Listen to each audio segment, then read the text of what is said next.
Hey Jarki, how you doing, brother? You alright? Yeah, I'm good, thank you, man. Yourself? I'm doing well, thank you. Yeah, feeling much better now. Talking to you always, always bring my spirits up when I chat to you.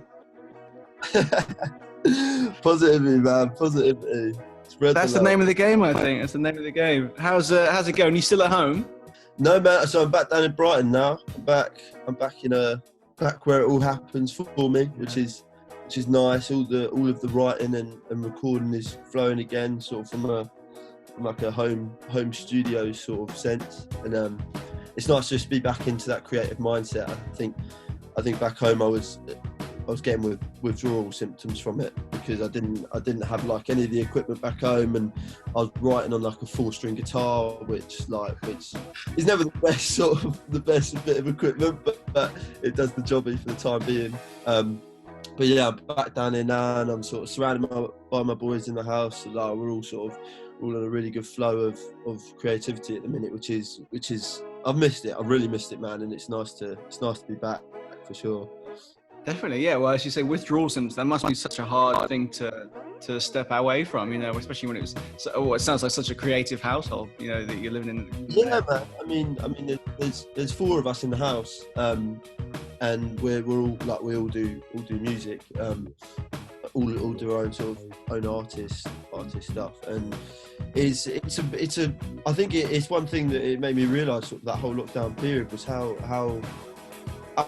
big a part of music is a part of my life. Like it's such a big aspect, and obviously it's the career I'm pursuing, but I think when you actually have it all taken away from you, that's when you really realise like how much it means to you, and how much it gets you by a lot of the time. It sort of keeps your sanity and keeps your brain waves flowing and all of that sort of stuff. And it was a really big sort of realization period. In a way, it was nice to get away from it for a little bit. I mean, to sort of be able to just switch off and be like, "Oh, I'm going to take this time just to chill out for a little bit and probably sort of see people that I haven't seen in a while and sort of cool people." But I think like after like a month or so, it was like I was itching to get back at it and kind of back on with it. So it's so nice to be back of the swing of things for sure. Fantastic. You put out a song just almost a month ago, Pray for the Best. You want to tell us a bit about that track? Yeah, man. So I wrote it. I probably wrote it, I think it was last August time. We'd been on a night out, and we all went back to my mate's house for a few beers. And just there was a lot of, I felt very, I just released Fade Up, one of my other songs, and like a lot of people sort of, when we were out, were sort of coming up and sort of talking to me, saying that they're loving the music and stuff, and it got to a point in the night where sort of everybody had sort of a bit too much to drink per se, let's say, and it's sort of about just everybody talking to you, and there's trying to take in so much information. They're saying, "Oh, you should do this." And like, I don't think you should be in, and it's like that sort of everything's crammed in at once, and like the white walls in sort of the first verse, and like a metaphor for like just the people around you, and sort of it's like these white walls are screaming out, I swear they know what's best for me. Come nightfall, I'm screaming out, I don't know what, and it's that you just don't know what's best for you, and but it's that the clues, like the clues in the title, it's just that you just got to sort of just pray for the best, like as it is, man. And it was a really fun track to produce and work with my producer Sam Clines, and because I mean we released Wet Shave and it was very mellow and a completely different sort of feel and atmosphere, and I wanted to sort of lift the spirits and the vibes a little bit more, and just get the sort of the summer feels going with it, especially, and get that sort of summer track in there.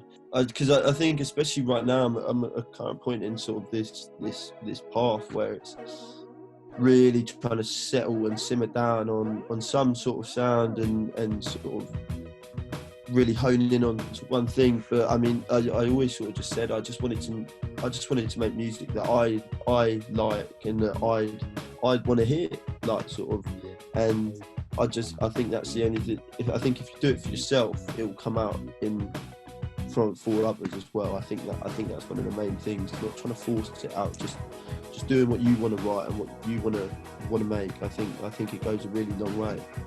I think that's totally the right attitude, and I think people really recognise that, like, sincerity, that you really this is music you really like, and if you really believe in it, and we can tell, then people are gonna like that as well. I mean, like Phil Taggart, he put it on his radio show. He obviously liked the tune. Yeah, man, and that was really like, so obviously Father's Day is quite a hard day for me, sort of every year. I mean, it's not like it ever gets any easier, and it was really, for him to play Wet Shave on Father's Day made the day even more special, and just sort of, I knew that sort of like, it felt like my old man was looking down and was really sort of just beaming, and it just made it such a standout day, especially sort of in comparison to other Father's Days. It just made it really hit home, and it was a beautiful day. It really was. That topped it. That's lovely. I think maybe we talked about it last time in the chat that other people really were affected by your song, and I hope that their Father's Days were improved somewhat because of that song you put out.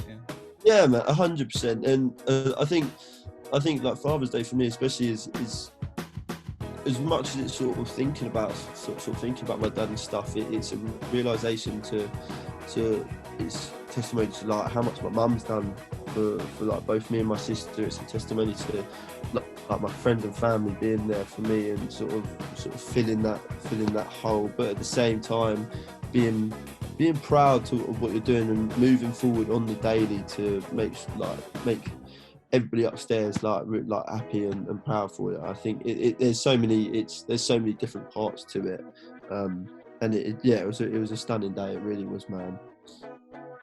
I'm really glad to hear that.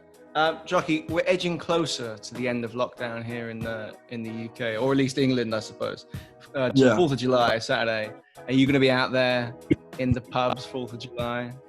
I'm gonna see, man. I mean, I'm possibly looking at going back home. I haven't seen my mum in a couple of weeks, coming up to sort of a month and a half now. So I'm gonna be going back possibly Monday. But I probably will be having a beer or two, to say the least.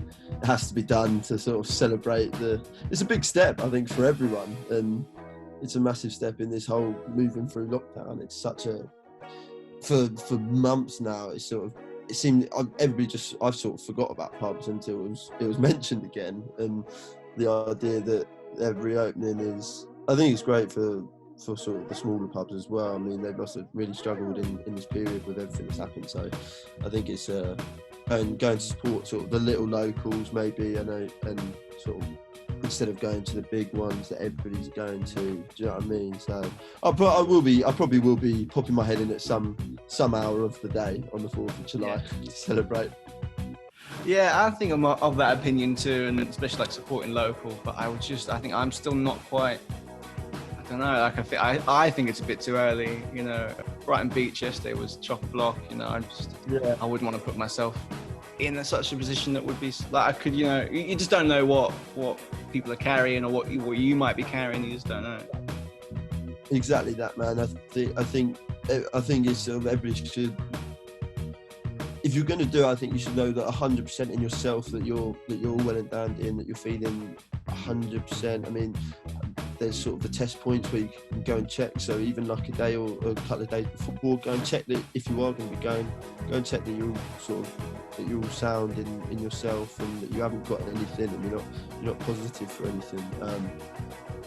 But yeah, it's a really sticky one, isn't it? It's a really sticky situation for everyone to be in, because I know everybody is so eager to be getting out and going to the pubs, going to the cinemas, going to restaurants, because I think barbers. That's one of them. Yeah, exactly. Barbers especially, man. So I think everybody's really eager to go back and do those things because it's been so long. So just being careful in making sure you're doing the right thing, 100%, man. Definitely. All right, Jarki, thanks so much for speaking to us, and we'll catch you next time. Sweet, take it easy, bro.